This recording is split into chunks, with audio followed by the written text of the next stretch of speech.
Vodnik službenega psa, to delo je verjetno težko. Kdaj ste se vi odločili, da boste postali vodnik službenega psa?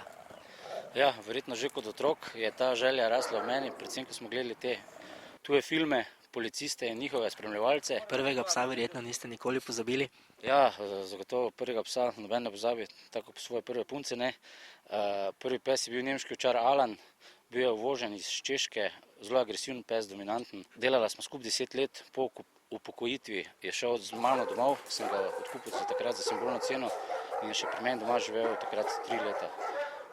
Res prvi in edinstven pes, bi rekel. Trening tega psa verjetno traja bolj dolgo. Kdaj se sploh začne? Morajo biti stari, 2-3 meseca, ali se to začne bolj pozno? Policija začne odkupovati pse z 10 meseci, pa tam nekje do 30 mesecev.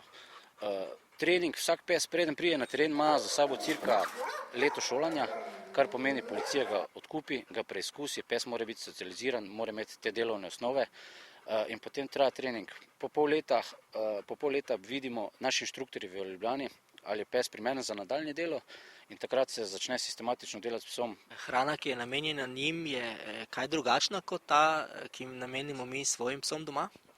Ne, jejo enkrat na dan briketirano hrano, vsak pes ima svojo hrano, nekateri psi, ki imajo težave z prebavo, imajo svojo hrano, težave s kožo, svojo hrano, delovni psi svojo. V bistvu vsak dan je eden od nas dežura, dopoldne pse nahrani, če si sam prost, pse nahrani, jim spere bokse in to je to. Psi so navajeni, da temu dežurnemu policistu, ki je eden od nas, seveda ima svojega psa tudi, dovolijo vstop v boks, jim opere boks, očisti, zamenja vodo, nahrani in to je to. Kaj pa, ko pride čas pokoja? Kaj se zgodi s temi psmi? Ja, večina se jih psi odkupijo, vodnik, ki ima možnost, si ga odkupi, si ga odpelje domov. Prej včasih je bilo to povezano z velikimi stroški. Ostarelega, bolanega psa odkupiš, ga odpelješ domov, imaš ogromno stroškov z njim, veterinarsko, hrano moraš kupovati, cepljenja.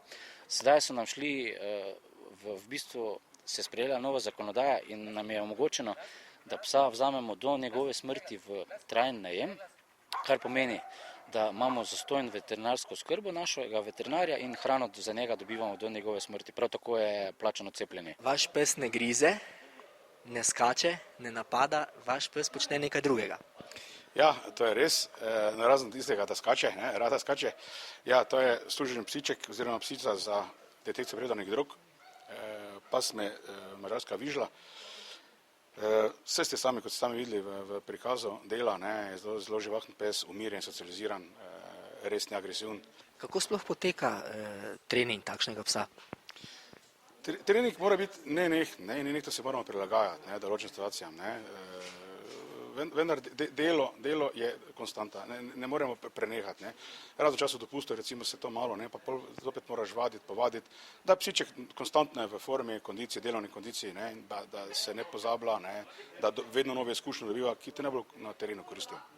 Na kakšen način navadite psa, da pobere ta vonj droge? Ja, to je več vrst šolanja psa od začetka, pa to je daljši proces šolanja. V začetku je ena lažja oblika. Delamo v bistvu samo na pozitivni motivaciji. To pomeni, da psi, ki ima izražen nagon plena, lovske nagone, ta nagon izkoristimo za iskanje. To pomeni, da se giba, žogica, igračka, karkoli pa spet radi to nosi, išče, da prvo išče von svoje sline in takrat, ko nakaže von sline, takrat se mu potrdi, se mu da igračka, potem pa to stopnjujemo, skrivamo, da začne potem pes povezovati. Ko zazna von po predani drogi, dobi igračo, drugače ne.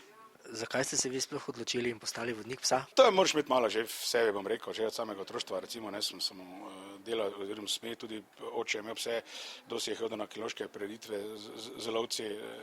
Tako da ena ljubezen do živali že mora biti malo prejena, ker to je le ena velika odgovornost, ena skrb, pa en odnos do psa, ne moreš to kar kupiti kot eno igračo, pa pol zavreči, to ti je stalni spremljevalec, te lahko 10-15 let pes doma in zdaj, če ga nimaš rad kaj, zapreš ga v boks in to ne gre, Če nisi ljubitelj psov, boljše, da se tem niti ne razmišljaš. Ti psi se šolajo verjetno prav tako kot vi. Kje poteka vaše šolanje? Kje vi nabirate znanje?